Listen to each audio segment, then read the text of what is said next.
අද අපි ඇවිල්ලා තියෙන්නේ මෙල්බර්න් වල තියෙන වෝබර්ටන් පන්සලට. ලස්සන තැනක තියෙන්නේ. මේක මම දන්න විදිහට තායි පන්සලක්ද කොහෙද. අපි බලමු මොන වගේද කියලා පන්සල. ඉතින් පන්සල ගාවටම ඇවිල්ලා ඉන්නේ මම.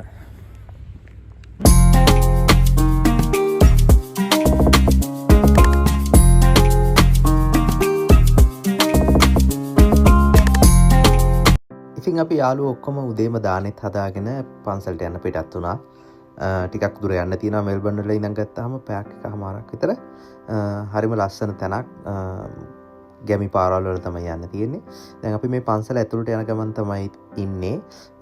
ඉතින් මෙතන ගියාම එකටම බමට දැම්මම කාර් පාක් එක තියෙනවා. අපි කාර් පාක් එකේ කාර් එක දාලා ඊට පස්සේ සපත්තු නම් ගලවන්න ඕනේ නැහැ. ඒක උඩත් ගලවන්න පුළුවන්. උඩට යන්න තමයි හදන්නේ. ඉතින් ගොඩක් කට්ටිය ඇවිල්ලා තියෙනවා මෙතෙන්ට.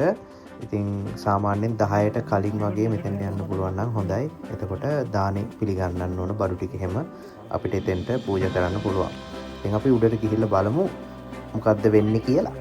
ඉතින් දැන් අපි මේ හදාගෙන ගිය දානෙ මෙතෙන්ට පූජා කරන එක තමයි කරන්නේ. එතකොට මේ පන්සලේ වැඩ කරන කට්ටියක් ඇවිල්ලා ඒක එතනින් අරගෙන ගිහිල්ලා ඒක සකස් කරනවා හාමුදුරුවන්ට පූජා කරන්න. ඊට පස්සේ අපිට තියෙන්නේ පොඩ්ඩක් පැත්තකට වෙලා ඉන්න. මොකද අපිට අවස්ථාවක් ලැබෙනවා පිටපාතේ පූජා කරන්න හාමුදුරුවන්ට. ඒක ලංකාවට වැඩිය ගොඩක් වෙනස්. ඉතින් ඒක හොඳ දෙයක්.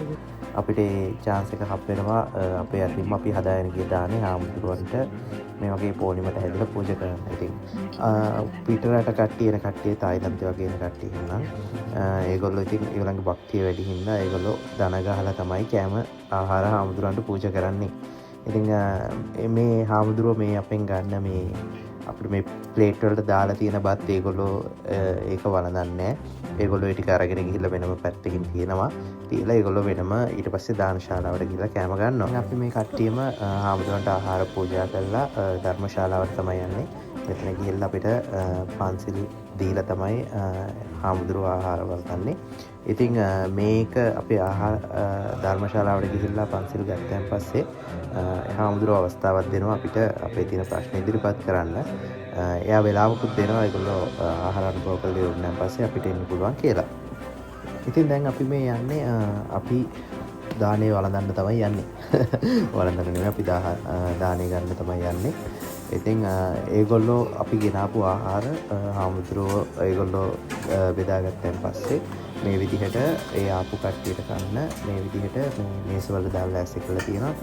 ඉතින් මෙතන මම කලින් කිව්වා වගේ එක එක ජාතීන් වල කට්ටිය නේද එක එක ජාතිය ආහාර තියෙනවා. මෙතන මස් මාළු පූජා කරලා තියෙනවා. හැමදේම තියෙනවා. අපි බලමු කෑම පිඟාන මොන වගේ දෙන්නේ කියලා අන්තිමට.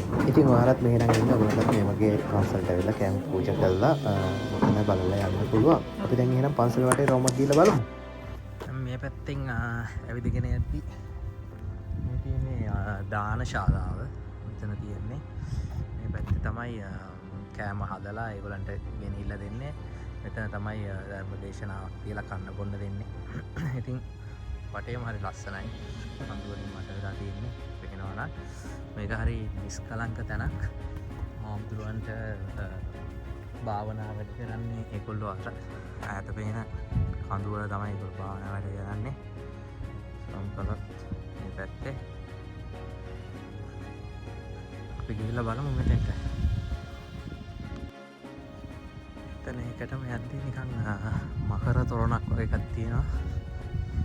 එතන මෙතෙන්ට මේ වටේම ඒකේ ඩ්‍රැගන් කෙනෙක් ඉන්නේ. ඒක දැන් පොඩි විස්තරයක් තියෙනවා.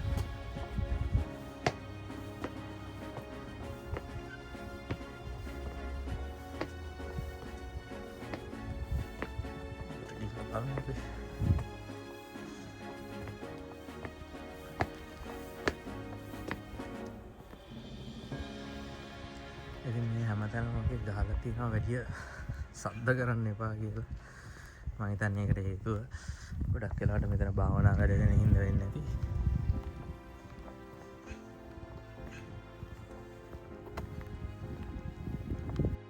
ඉතින් හිතනවා ඔයගොල්ලෝ ඔක්කොම වීඩියෝ එක බැලුවා කියලා බලලා එන්ජොයි කරා කියලා. ඉතින් channel එක subscribe කරන්න, like කරන්න. ඕස්ට්‍රේලියාව වෙන තවත් ඉස්සර මම ගේන්නම්. ඉතින් මේ වගේ තවත් වීඩියෝ එකකින් අපි තව පාරක් හම්බවමු. එහෙනම් ඉතින් වෝබර්ටන් ඉඳන් හැක්මෑන් අදට එපිසෝඩ් එක ඉවරයි. දිගටම එකතු වෙලා ඉන්න අපිත් එක්ක. ජය වේවා.